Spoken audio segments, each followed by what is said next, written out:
Okay, let's talk about the eligibility requirements to apply to become a police officer. Now, the first thing is there is an age restriction. You need to be at least 18 years of age or older to be eligible to apply. Now, there's no upper limit, which means you could be 118 and still be eligible to apply. Now, obviously, there's a lot of other criteria that you need to meet, but the minimum age is 18, there's no maximum age. Now, just on the age limit, I often get questions from people who will ask, am I too young to apply? I'm only 19 or I'm only 20. Am I too young? Well, no, you're eligible to apply, but there are some issues and additional challenges for younger applicants. For older applicants, am I too old to apply is a question that often comes up. Well, again, you can apply no matter what your age, but there are some additional challenges for older applicants, but they also bring some advantages to the table as well. If you're concerned about whether you're too young or too old to apply, near this video somewhere, probably below, you'll find a link to another article where I've gone into these questions in much greater detail. For now, let's keep moving with things that you need to be aware of in order to make sure you're eligible to apply. You need to be a permanent resident or an Australian citizen to be eligible. They'll obviously assess your character. Now, we'll talk about this in a moment in much greater detail, but naturally they're looking for candidates of good character. Given the position within the community, the trust and responsibility that police officers have to carry, they want people of good character. Now, you need to be able to do shift work, and that might sound pretty simple, but if you've been working Monday to Friday, 9 to 5 for the last 10 years, shift work is not only very different in terms of your working life, but it also is incredibly different and impacts on your personal life as well. If you've worked shift work before and you've enjoyed it, it'll be no issue for you. But if you haven't done shift work before, it is something that you need to adjust to. It does take a bit of adjusting. And it means that everyone around you in your circle of friends and family and colleagues, etc., all have to adjust as well. So shift work is something that you'll be expected to handle. Now, a policing service is offered 365 days a year, 24 hours a day. So someone has to be working at 7 a.m, at 11 p.m, at 3 o'clock in the morning.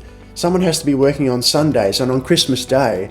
So shift work is something that you'll need to get your head around and be prepared to accept in order to be eligible for a position. Now, tactical equipment, like any industry, there are tools of the trade. Now, if you wanted to be a builder, but you didn't want to use one of those power saws, you know those saws you've got to drop down on a bit of wood and stuff there, I don't like those, they're a bit scary, I don't think I could use one of those. But otherwise, I'd love to be a builder. Sorry, tools of the trade, you've got to be able to use that equipment. Now, I say that because you have a tremendous amount of responsibility to carry some of this operational equipment or tactical equipment, including a firearm. Now, I was an instructor at the Victoria Police Academy for a few years, and I distinctly remember one young lady, she was in her early 20s, she'd never handled a firearm before, obviously knew that she would have to carry a gun, same as a builder might have to use a saw, but when it got to firearms training, she just couldn't do it. It freaked her out. She couldn't use a firearm. She came to the realization, I think, that carrying a gun was something that she just couldn't do. And she resigned from the recruit training and left and went back to her previous occupation. So you've got to be prepared to carry these things and do the things that police officers are expected to do. You can't pick and choose what you carry and what you do. All right, obviously you need to reach the fitness standards. Now, in terms of policing, you don't need to be RoboCop. They're not looking for elite athletes. They are looking for people of good to solid fitness levels though, because there is some physical nature involved in the work that you'd be expected to do. And as you're going through training at the academy, if you're a little fitter, a little more conditioned, you're far less likely to struggle to get through it, and you're less likely to injure yourself as well.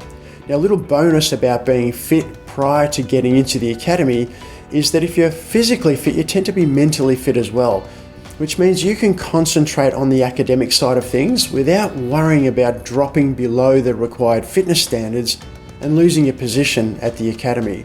So having a good buffer zone between the fitness that you're required to have and the fitness level that you actually have is a really good thing to aim for before you start your recruit training. Now, you need to meet the medical standards, of course. If you have certain medical conditions, it may require medication, or you've had some type of injury in the past, maybe you've had surgery or a knee reco, that's quite common.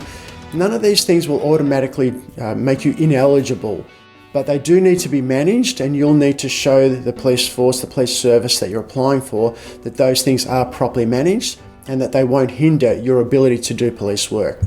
Okay, the other thing is deployment. You need to accept that you could be sent anywhere in the state or territory, and that's a condition of employment that you'll need to agree to. So if you don't like working in a country location or the city location, it's something that you're going to have to get your head around, because you may be placed in one of those locations, not necessarily on your preference, but based on the needs of the organisation. Now, they generally will do their best to put you in a position that you're comfortable with, but ultimately you need to be prepared to be deployed anywhere in the state or territory. All right, they're looking for people who have the same values and belief systems, not necessarily belief systems. Let's talk about both of those. They're looking for applicants who have the same values. So whether that's leadership qualities, teamwork, flexibility, resilience, etc. And you can look on the police website as to what those values are, and it's important to get your head around what they are so you can talk to those values when it comes time for interviews.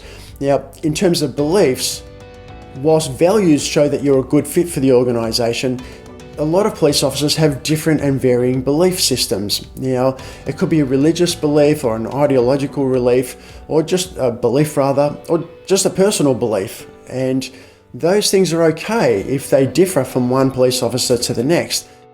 But you might need to be prepared to put your beliefs to one side when executing your duty as a police officer. I mean, there have been some scenarios recently where it's been quite challenging for some police officers to do their job because of a conflict with their belief system. You've got to be prepared to put your personal beliefs to one side in order to be an effective police officer. Now, values are different. If something conflicts with your personal values, that might be a different scenario. That could be a deal breaker. But values and beliefs are something that you need to get your head around. All right, the last thing is vaccination. Some states and territories expect that you have certain vaccinations. Hep B, for example, is very common, that you need to have the vaccinations, or you need to have dealt with Hep B in terms of your personal protection before you could be accepted into the police academy. COVID. Some states and territories require a COVID vaccination before you would be eligible to apply. So this is, again, something that you need to understand and something that you need to be prepared to accept if you're going to pursue a policing career.